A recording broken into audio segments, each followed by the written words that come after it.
नमस्कार। पेट में gas, acidity और दर्द, ये ऐसी परेशानियां हैं जो आजकल हमारी जिंदगी का एक हिस्सा सी बन गई हैं।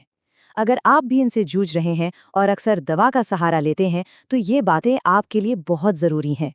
क्या आपको भी बार बार पेट में गैस बनती है, दर्द होता है या सीने में जलन महसूस होती है? और क्या आप भी सोचते हैं कि चलो एक गोली खा लेते हैं, सब ठीक हो जाएगा?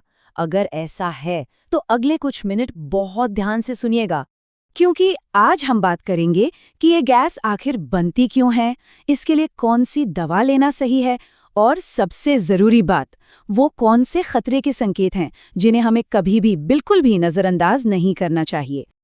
देखिए, गैस और पेट में जलन इतनी आम हो चुकी है कि हम इसे बहुत हल्के में ले लेते हैं, लेकिन ये असल में हमारा शरीर है जो हमें कुछ बताने की कोशिश कर रहा है।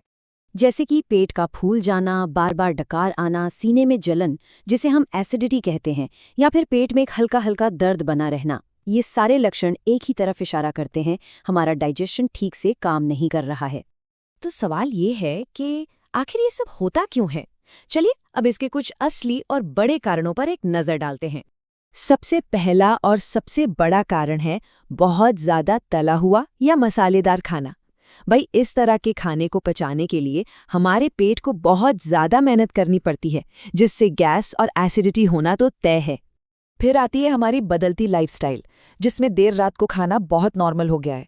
लेकिन जब हम देर से खाते हैं तो हमारे डाइजेस्टिव सिस्टम को आराम करने का मौका ही नहीं मिलता, और यहीं से सारी दिक्कतें शुरू होती हैं।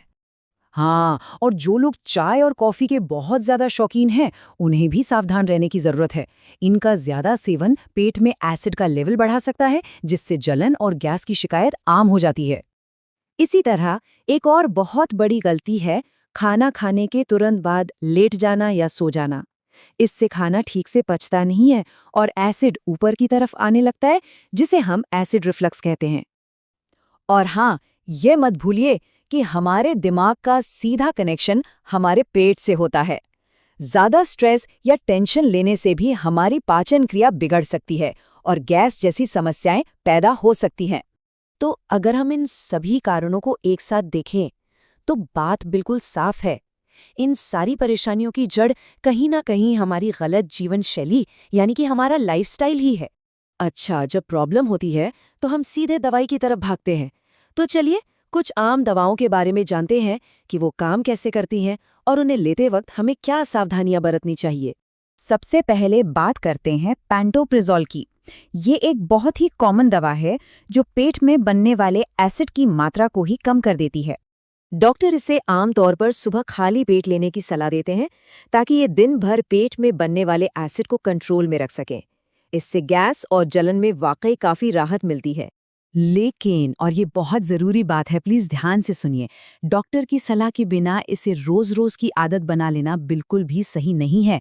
इसके लॉन्ग टर्म साइड इफ़ेक्ट्स हो सकते हैं।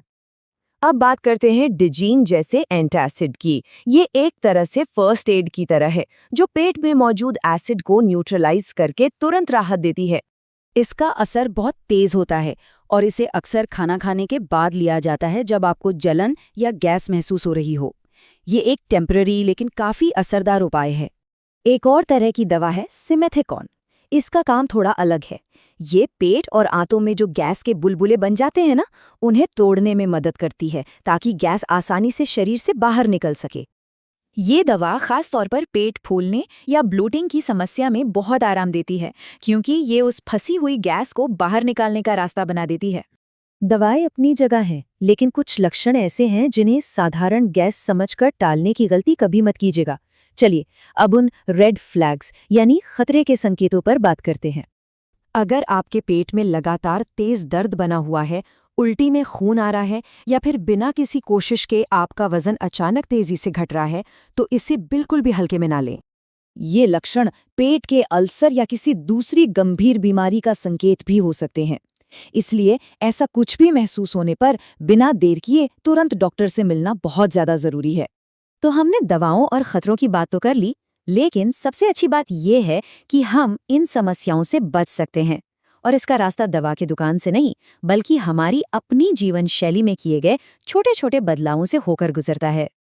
अपने डाइजेशन को दुरुस्त रखने के लिए बस ये 4 कदम उठाने हैं। पहला, रोज एक तय समय पर खाना खाएं। दूसरा, दिन भर में भरपूर पानी पिएं। तीसरा, रोज थोड़ी देर के लिए ही सही पर चले जरूर। और चौथा, जंक फूड और ज्यादा तले भुने खाने से थोड़ी दूरी बना लें। तो आखिर में बस एक सवाल, दवा हमें सिर्फ कुछ देर के लिए आराम दे सकती है, ये एक टेम्परेरी उपाय है। असली और परमानेंट समाधान तो हमारी लाइफस्टाइल में ही छिपा है। सवाल बस ये है कि क्या हम अपनी सेहत की असली जिम्मेदारी लेने के लिए तैयार हैं? इस पर सोचिएगा जरूर।